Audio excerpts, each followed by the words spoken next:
Hello everyone, welcome back to another video. Today we will be talking about my updated election forecast for the 2024 presidential election between Vice President Kamala Harris and former President Donald Trump. This is my first election prediction after Kamala Harris chose Tim Walz to be her running mate. I think overall that was a good choice. I mean, her short list, all the candidates on her short list would have helped the campaign, but Tim Walz was definitely up there in the top tier when you look at where he helps. Of course, he is the governor of Minnesota. Of course, he is going to greatly help in the Rust Belt, especially Wisconsin, the Rust Belt state that is so important. That she was, really in risk of losing. So, Wisconsin definitely looks more likely, but we'll, of course, get into all of this. But before I do, make sure to subscribe down below. We're trying to get to 10,000 subscribers before Election Day. So if you do like this type of content, subscribe, drop a comment to let me hear your thoughts about this race, and also drop a like. So Kamala Harris, of course, is improving her numbers. Just on July 28th, which was 13 days ago, she had a lead of 0.2% on average in the national general election popular vote polls. And since then, she has been able to expand her lead in the polls to 2%. Now, the popular vote doesn't decide the election, the Electoral College does, which is what this video is going to be a model of, a prediction, a forecast of. But the popular vote, where someone stands in the popular vote, does help us understand, gauge where they would stand in the Electoral College. We generally believe that Democrats have to win the popular vote by somewhere around 2.5% to win the Electoral College, so, or maybe even more, maybe more like 3%, because Hillary Clinton won the popular vote by 1.5% or something like that in 2016, and she ended up losing the Electoral College and the presidency. So again, Kamala Harris gaining lots of ground on Donald Trump. Let's see how that looks on the electoral map. So we will start with our safe Democratic states. These are states that will be decided by a 15% margin or more. So, whatever. We have our traditional Democratic states. The following are safe Democrat. That's California, Hawaii, Oregon, Washington, New York, Connecticut, Rhode Island, Massachusetts, Vermont, Maine's 1st District, Delaware, Maryland, Washington, D.C., Illinois.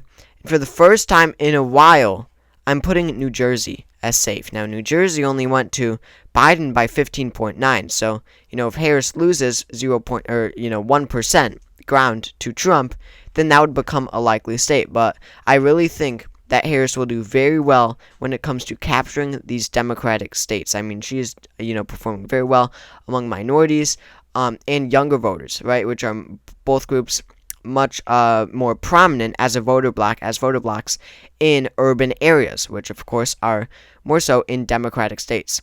So I think this is the first time in a while, and I'll just get to this first. The first time in a while that every state that Joe Biden won by a safe margin in 2020, I believe, will go to Kamala Harris also by a safe margin in 2024. And I'm even considering throwing Colorado into the group, but I won't do that quite just yet. Maybe in a model down the road, but I will not do that right now. Now we will characterize our safe Republican states. So that's Utah, Wyoming, Idaho, North Dakota, South Dakota, Nebraska's 1st District, Montana, Nebraska's 1st District, and the 3rd District, and then the at-large vote. Oklahoma, Louisiana, Arkansas, Missouri, Kentucky, Tennessee, Mississippi, Alabama, West Virginia, Indiana. And I do want to touch on Kansas because, while Harris is going to at least match Biden's 2020 numbers in these urban areas in blue states, I really think that she will lose ground in more rural areas. I feel that Joe Biden, even though he was a Democrat in rural area and rural America is heavily Republican, I feel that he had at least some appeal, at least in 2020, to rural voters. Kamala Harris, much more progressive, much younger, much part of more appealing to younger voters. I doubt that she will be as appealing to rural voters than Joe Biden was. So a state like Kansas, I feel would go safe. And, I'm even debating Iowa right now, but I really doubt it trends 7 points to the right when New Jersey doesn't trend to the right at all, really. So these are the safe Republican states, in my opinion. Trump gains a couple from 2020. So after safe states, Kamala Harris has a big advantage. She's at, oh my gosh, 181 electoral votes. Donald Trump is at 113. Now we will move on to likely states. These are states that will be decided by a by a 5 to 15% margin. So a bit closer, but we generally know how they're going to vote. We don't need to keep an eye out for them too much. But we could see a universe where they become slightly competitive at least. So starting with Kamala Harris, I talked about how Kamala Harris has been able to capture these Democratic areas. And when Joe Biden was in the race, when he was the presumptive Democratic nominee, there were polls that showed, these pretty Democratic states, but aren't quite safe. They were becoming competitive. New Hampshire, some polls showed Trump leading in New Hampshire. Trump was leading in some polls in Minnesota. Trump even led a poll in New Jersey. And then New Mexico, Biden was struggling to hang on. In Virginia, some averages of polls had Trump winning there, as well as Minnesota. So Biden was doing very poorly in these Democratic states. He clearly wasn't able to unite the party, get Democratic turnout. And that was just in polls, let alone what Election Day would look like. Now, Kamala Harris, on the other hand, she is a different story. She has been able to really unite the party, or get the party energized. Not even unite the party, that's not even a concern, but really energize the party. These, rally sizes that she has, she's holding larger rallies than Donald Trump is. That is unheard of in 2016, 2020. That never happened. So the point being, when we get to these likely Democratic states that are pretty Democratic and we're looking competitive under Biden, I don't feel that Kamala Harris will have much of a issue winning these states at all. New Hampshire voted for Biden by 7.4. There were polls released that showed Kamala Harris matching these numbers, and that was right after she jumped in the race, and that was kind of the start when we knew that Kamala Harris wouldn't be as weak of a candidate as we thought. She was matching Joe Biden's 2020 numbers. So New Hampshire, I believe, will stay likely. Maine at large went to Biden by 9. Harris will probably fall a couple points under, but still win the state by a pretty good margin. Virginia, you got a very heavy base of Democratic voters that Republicans find it hard to break, especially if they have someone like Donald Trump. Glenn Youngkin won the governorship, but he was more of a moderate. Donald Trump, time and time again, even Republican voters, some, these well-educated, wealthy voters around Washington, the DMV area, Washington, D.C. area, they have really shown a dislike for Donald Trump, and they are going to turn out for Kamala Harris. Maybe they wouldn't have for Joe Biden because they thought he was incompetent. But again, Kamala Harris, just such a different candidate than Joe Biden. Colorado, I was considering putting it likely. I was considering putting it safe, but I am putting it as a likely state. Then New Mexico voted for Joe Biden by 10% in 2020. Kamala Harris won't have much of a problem winning it. And then Minnesota. Minnesota is closer to the safe side. Minnesota will be significantly more Democratic in 2024 than it was in 2020. Of course, because their very popular governor, Tim Walz, is on the ticket. He's got a lot done there in his home state. I would also put Nebraska's 2nd District as likely, went to Biden by 6.6. I really doubt Trump gains 2 on Harris in Nebraska's 2nd. So that is it for likely Democratic states. I wouldn't put any more in that column. Now, as for Donald Trump, he has quite a few. He's got, of course, Alaska. That's almost a safe state. South Carolina is almost safe. Maine's 2nd District is almost safe. And then we've got Iowa and Ohio. Iowa, I absolutely think will trend to the right because, again, this was not a good performance by Biden in 2020. But I feel that, as more of a moderate than Kamala Harris, as someone who is older and a white man, he definitely had much more appeal to these rural farming voters than Kamala Harris did, or than Kamala Harris does right now. So Iowa, I think, trends to the right. That's about a 11 or 12 point victory for Trump and J.D. Vance. And then Ohio, it's shown that it is now a partisan Republican state. Donald Trump has made it partisan Republican. He has an appeal in this West Belt area. Ohio is now a Republican state, no longer a swing state. And no, J.D. Vance does not help in Ohio. Trump is way more popular than J.D. Vance is.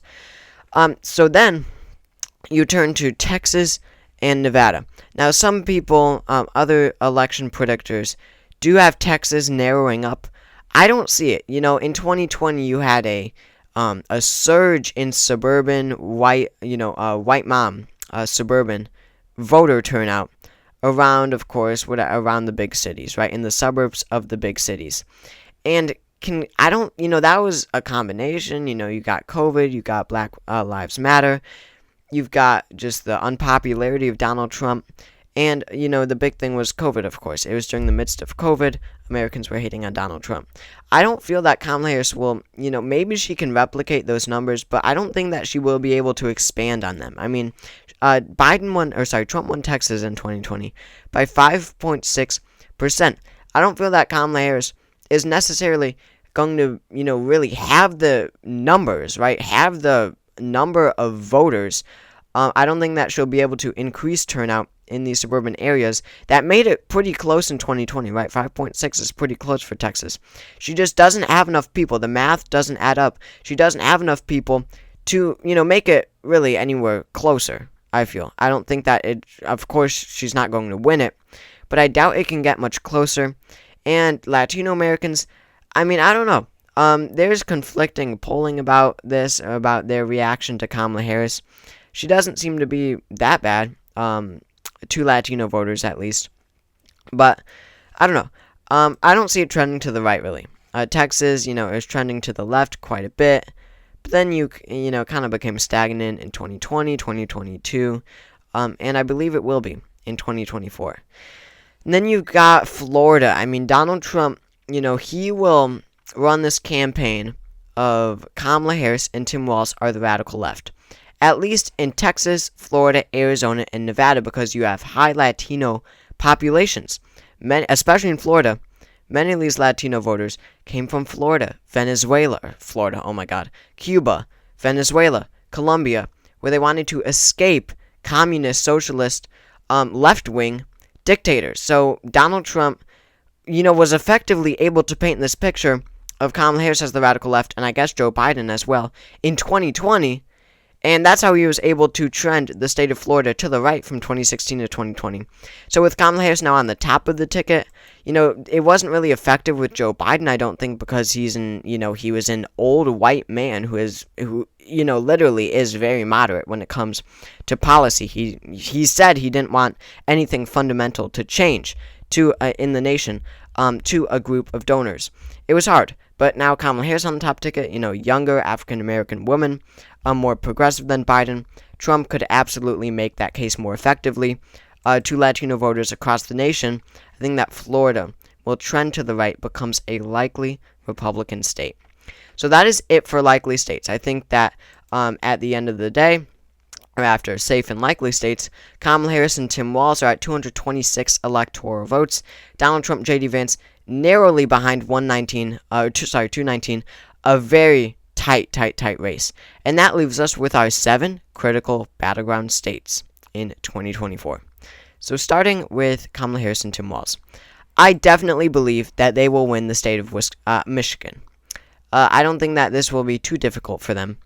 Out of the 7 battleground states in 2020, you can see Joe Biden won the state of Michigan by the most of all of them. He won it by 2.8. That was his best margin of the 7 battleground states. Looking at polling, it looks very favorable to her. But, I mean, those 2020 margins, it just shows us that, yes, it's a swing state, but it does lean Democratic, right? It's not like a 50-50 state like Georgia, where Biden won it by 0.24%. That's like a 50-50 margin. At least Michigan, you have a little bit of slack. It does lean a Democratic state. You can see how much better Kamala Harris has been able to do in the state of Michigan. This is the one state where Trump was leading, and since she announced her candidacy, she was leading even after she announced her candidacy, and then she took the lead shortly after, after campaigning and all that. That's the one state where that has happened. She now leads by 2%. That is not bad at all. She can hold those numbers, a 0.8% shift to the right. Kamala Harris can survive with that type of shift. So Michigan, high African-American population too, around the Detroit area. They turned out for Biden in 2020. I feel that with Kamala Harris now as the nominee, she can turn them out again. Not to mention, Tim Walz can absolutely help turn out more centrist, white, working class voters, of course, in the northern part of the state, these Rust Belt, typical blue-collar workers. Tim Walz is going to, as a Midwestern grandpa, he's going to target those types of voters. So Michigan, I really am confident that Kamala Harris wins Michigan at this point. I also think that she will win the state of Pennsylvania by a lean margin. Now, now you could start to see how my model is really trending towards Kamala Harris's direction. That puts her at 260. So she didn't pick Josh Shapiro as VP, but honestly, I don't even think she needs it. If Josh Shapiro can campaign across the state, yes, he won't be VP on the ballot, but he can absolutely, turn these Republican or independent voters who do approve of his job as governor and maybe voted for him in 2022, maybe he can convince those voters to go over to the Democratic side. Pennsylvania is a state that Joe Biden did win by a lean margin in 2020, 1.2%, and I feel that Kamala Harris will be able to replicate those numbers. Now again, she won't be as appealing to the white working class, more rural voters of the western part of the state as Joe Biden was in 2020. Biden didn't have great numbers. He won Erie by only 1%, while Obama won it in 2012, not even 2008. Obama won Erie by 16%. Not even, 2008 was a different story. He won Erie by 20% and won the state by 10. But, Biden didn't have a great performance, but I think that Harris would do even worse, sort of in this more rural, blue-collar western part of the state. Now, Tim Walz, I think, will be critical in the Rust Belt. He has such a great record, and he will definitely be more appealing to blue-collar white voters than Kamala Harris is right now. Pennsylvania, I do believe, would fall under the column of Kamala Harris, and this goes for many states, but I do always want to, make this connection to the suburbs. From 2016 to 2020, the suburbs shifted the most in Biden's direction out of the entire state. Taking whatever, Allegheny County shifted about 3 points to the right, or 4 points to the left. Sorry, not the right. To the left from 2016 to 2020. But look at the suburbs of Philadelphia. Chester County, 9.5 for Hillary, 17.1, shifted 7 points to the left, towards the Democrats. Montgomery, 21.5 for Hillary, 26.3, shifted, 5 points to the left. So, out of the entire state, the area of the state that shifted the most towards the Democrats in 2020 was the suburbs. That was critical to Biden's win in Pennsylvania. And Donald Trump, if he wasn't appealing to suburban parents in 2020, then he definitely won't be in 2024. This is a different time. Now he has, 31, I don't know. He was convicted, right? He is now a convicted felon. He's, 34 counts, and then he's got, 89 other charges or something, or 81 other charges and something. He has now been found liable for sexual assault. This guy, the issue with Biden was that Biden was not able to make the case on the debate stage. Now they are going to debate, and Kamala Harris, an actually competent person, can call out Donald Trump, something that Biden was not able to do. Yes, I'm making a connection to the suburbs, but this goes for the whole country. I just want to bring that up. Kamala, there's so much to prosecute Trump on. Not actually, but when you say it to his face, there's so much to call him out on for. Biden was not winning because he was not physically able to do that. Kamala Harris is. Pennsylvania will go to Kamala Harris. As of now, I'm going to leave that for lean Democratic states. As for Donald Trump, he has some lean states, or I don't even want to put it plural. I think that North Carolina will go to Trump. The only real possibility that North Carolina could have gone to the Democrats was if Kamala Harris picked Roy Cooper as VP. That did not happen. This ticket, yes, Kamala Harris will turn out African Americans in North Carolina, but still, Biden didn't win North Carolina in 2020. That's the big difference. He didn't win it. So, she will probably lose by about 1.5 points or so, I'd say. And I am going to actually leave it with that for lean Republican states. Not good news for Donald Trump if he's watching this prediction, which of course he is. Now we move on to tilt states. So you might notice we have 4 states remaining. These are all states where I predict the margin will be less than 1%. So very close states, toss-ups. We really don't know how they're going to go, but I believe right now they will tilt this way. So first of all, for Kamala Harris and Tim Walz, I think that they will be able to win Nevada. Nevada is the one state where it always looks like it's going to Republicans, and they never quite clinch it. I mean, Donald Trump was leading in polls in Nevada in 2016. That was the one state where he led in polls, but it actually went to Hillary Clinton. He was expected to win Nevada, and he didn't. In 2022, that was the most notable example. In the Senate race, Adam Laxalt was leading by quite a bit. I mean, quite a few percentage points over Catherine Cortez Masto, the incumbent Democratic senator, and he ended up losing. They can never quite grab Nevada. It went to Biden by 2.4%. Went to Hillary by 2.4%. So this is, a Democratic state when you look at its history. Obama won it by 6.7 in 2012, 12.5 in 2008. Last time it went Republican was 2004 when it went to Bush by 2.6. So a lot of these states, I should have brought this up in the beginning, but with a lot of these states, with, a leaning Democratic population, right? A population that time and time again is proven that they lean, more Democratic a bit. They're more Democratic than Republican. All Kamala Harris has to do is just turn out these voters, which she is. She is a normal person. All you have to be is a normal Democrat, I feel, and you win the presidency.